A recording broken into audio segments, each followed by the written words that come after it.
For one, I had to ask Martell, like, what was your motive? What was the motive behind what? Saying that I went to his house. Did you think it was awkward though whenever you were invited to come train at his house and you ain't know him? Was that awkward then?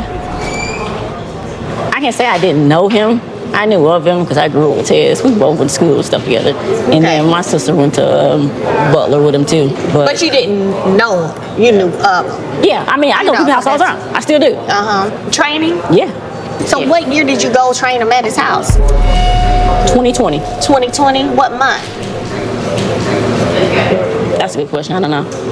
Oh. Tricia initially lying about going to Martell's house or clubhouse or then back to the house to train or not train. Does it make her untrustworthy? Yeah. Does it make her seem like a liar? Yeah. Let's try to get her to be a little honest, and she likes to be a little on the line of It all started with what seemed like a simple conversation, but anyone who knows Melody Sherry knows she doesn't do simple when it comes to truth and loyalty.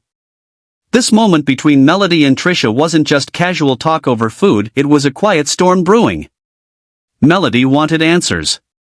Straight answers. Because when it comes to Martell Holt, nothing is ever as innocent as it sounds. And Tricia walked right into a conversation that she wasn't ready for when Melody leaned in and calmly asked Tricia about that whole situation of her training Martell. The energy instantly shifted.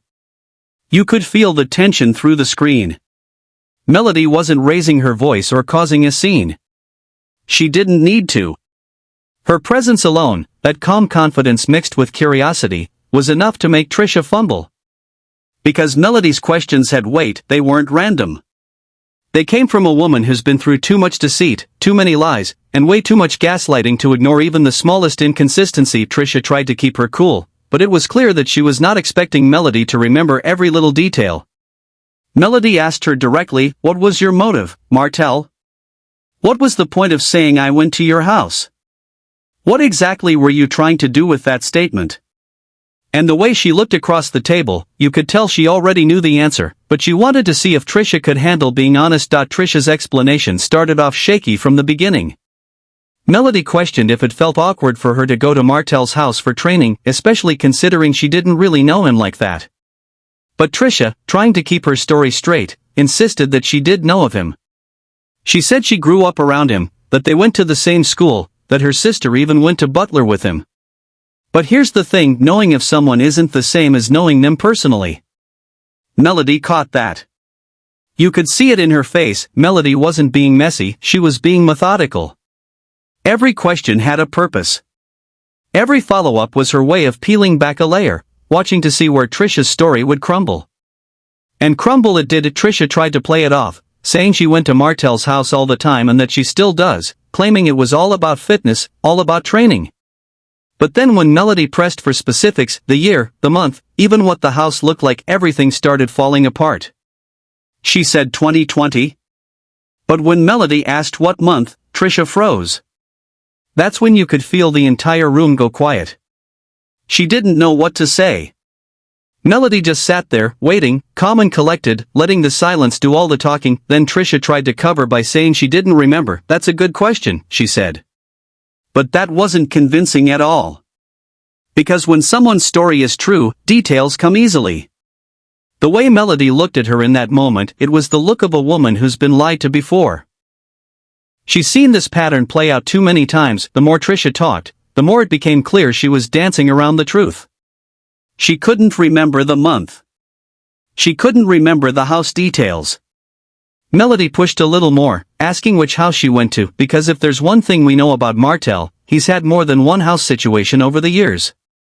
Melody even offered to help jog her memory, saying she could probably tell her which house it was based on the details, and that's when Tricia made the biggest mistake. She said it was up the mountains.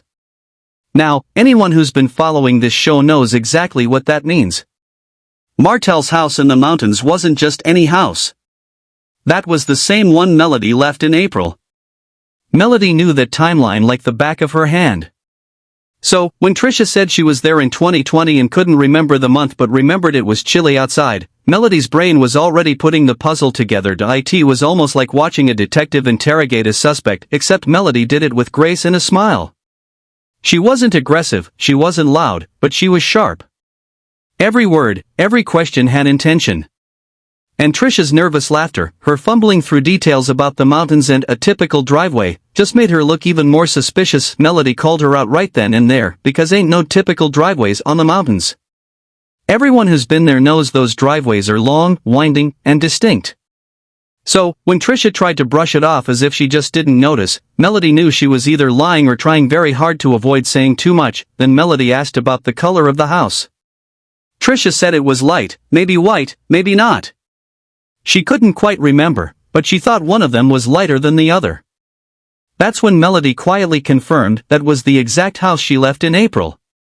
She remembered filming behind that house later that summer, around July or August. Melody's calm but cutting tone made the whole thing even more intense. She was basically walking Tricia into a trap of her own inconsistencies. Tricia tried to backtrack by saying it might have been chilly outside, maybe it was another house, maybe she got the timing wrong, but by that point, the damage was done. Melody had made her point. It wasn't even about proving Tricia did anything with Martell. It was about the principle: honesty, transparency, and loyalty. Melody wanted to see if this woman would at least be straightforward about her involvement. But instead, she got confusion, hesitation, and excuses. At one point, even Melody couldn't hide her disbelief. You could see it in her face, the subtle eye roll, the half-smile that said, "Girl, you're not convincing anybody." Tricia was clearly struggling, and the more she tried to justify herself, the deeper she dug the hole. It became obvious that Melody's issue wasn't about jealousy or curiosity. It was about being tired of the same old patterns, people in her circle knowing things, doing things, and then acting like they didn't. Melody's been burned too many times by people smiling in her face while keeping secrets behind her back. So, this was her way of testing who's real and who's not. Tricia claimed she was just training Martell, nothing more. But the problem wasn't the training, it was the timeline. Because when someone's story doesn't add up, it doesn't matter how innocent it sounds. The moment she couldn't remember which month, which house, or even what season it was, everything started to sound like a cover-up. Melody kept it classy, though. She didn't raise her voice or embarrass her. She just asked the right questions and let Tricia's own words expose the truth. That's the power of Melody Sherry. She doesn't have to do the most to get her point across. Her composure speaks louder than yelling ever could. Tricia's nervousness grew even more noticeable when Melody asked if she was talking to anyone during that time, specifically if she was seeing Ken. Tricia admitted that came much later, but by then, you could tell Melody was already done trying to piece her story together. It's like Melody was silently saying, "Girl, I don't even care anymore, I just wanted to see how you'd handle this." Because the truth is, Melody doesn't get shocked by lies anymore. She expects them. But what she does expect is for grown women to at least keep it real, especially when they're sitting in her face acting friendly. When Melody pointed out that Tricia didn't eat any of her food, it was like she was low-key calling out the tension at the table. The whole vibe was off. Melody even joked about being glad she didn't order anything because clearly, Tricia wasn't feeling too comfortable. That's the thing about Melody, she knows how to make her point without having to say much. Every gesture, every tone of voice, every calm stare, it all sends a message. Then Melody made a powerful statement that summed up the entire situation. She said it didn't even matter where Tricia went or why, because at that point, she was already gone from that marriage. But what did matter was the principle, the lack of respect and honesty from people around her. Melody said Tricia had plenty of time to pull her aside, to just give her a heads up about what was being said. She could have said, "Hey girl, just so you know, this is being talked about, I don't want you blindsided." But that never happened. And that's when Melody made her most cutting observation, that this group doesn't have a girl code. That's the truth. Melody's been saying it for years now. Loyalty in this circle is rare.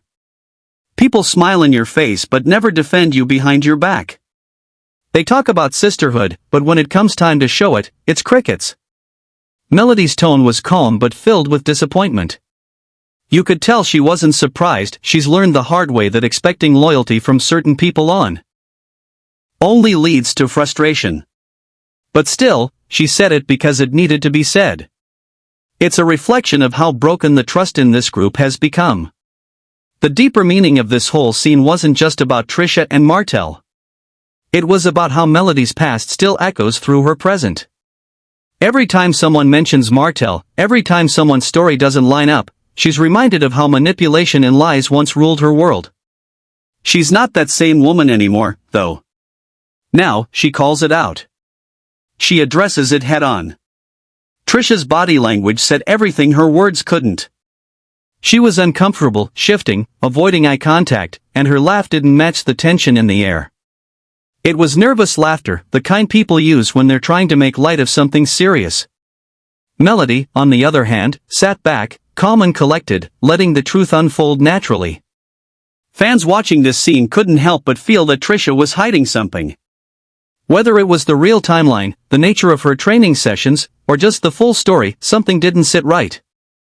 Because when someone's confident in the truth, they don't stumble over dates or change small details mid-conversation. Melody's questions were surgical. She was collecting clues, piecing together the inconsistencies, and seeing just how much Tricia would reveal on her own. And by the end of it, Tricia had exposed enough confusion that viewers didn't even need Melody to say it, the story didn't make sense. It's always interesting how Melody's calm approach disarms people. They expect her to explode, to yell, to go off, but instead, she just smiles and lets the other person talk themselves into a corner. That's exactly what happened here. Melody's silence spoke volumes, and Tricia's fumbling did the rest. Even when Melody reminded her that she left that specific house in April, and that she filmed behind it in July and August, you could tell she was testing Tricia's honesty. Tricia's response, saying it was chilly outside, didn't even match the Alabama summer weather. That alone showed she wasn't keeping her story straight. By the end of that conversation, Melody wasn't just done with Tricia, she was done with the entire idea of expecting loyalty from people tied to Martell. It was another reminder that some folks are more loyal to access than they are to truth. They'll cozy up to whoever benefits them, and when it's time to be real, they go quiet. Melody's grace in moments like these is what sets her apart. She doesn't need to humiliate anyone to make a point. Her intelligence and emotional awareness do it for her. When she said, "That's too big of an ask in this group," she was telling the truth. The people around her have repeatedly shown that honesty and integrity just aren't their strong suits. You could almost feel Melody's exhaustion, not from anger, but from experience. She's been through this pattern too many times. The lies, the half-truths, the shifting stories, it's all too familiar. And while Tricia might have thought she was keeping things vague to avoid drama, all she really did was confirm exactly why Melody doesn't trust easily. This scene showed the growth in Melody. The old Melody might have snapped or let her emotions take over. But the new Melody? She asks her questions, reads the energy, and lets people reveal who they are. She no longer fights to expose lies, she lets the lies expose themselves. As for Tricia, this moment will likely follow her for a while. Because fans have eyes. They notice when someone's story doesn't add up. And in the world of love and marriage, Huntsville, perception is everything. Once people see you as dishonest or shady, it's hard to shake that image. The fact that Melody even gave her the chance to clear things up showed restraint. But when Tricia failed to give clear answers, all it did was confirm that something about her involvement with Martell wasn't as innocent as she wanted it to seem, and the irony of it all? Tricia might have been telling the truth about the training. Maybe it really was just workouts and fitness sessions. But the problem is, when you can't tell your story straight, people start filling in the blanks for you. Melody didn't accuse her of anything, she just asked questions.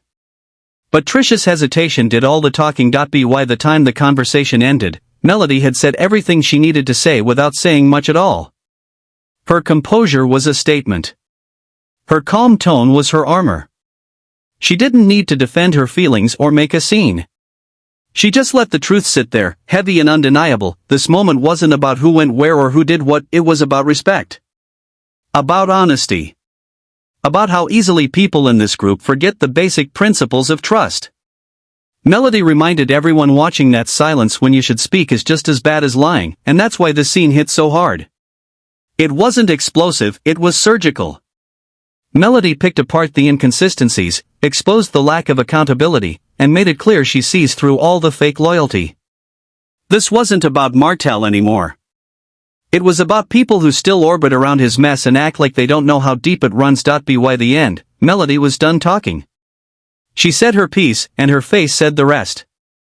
It was the face of a woman who's moved past the drama but refuses to let lies slide unchallenged. She doesn't need to argue to prove she's right anymore, she just needs to ask one or two questions, and the truth reveals itself. That's the power of Melody Sherry. Calm. Smart. Unbothered. But always watching. Always aware. She's not the one to play with when it comes to honesty, because she's lived through the worst kind of deception. And after this confrontation, one thing's for sure, Tricia won't forget how it feels to be grilled by Melody Sherry.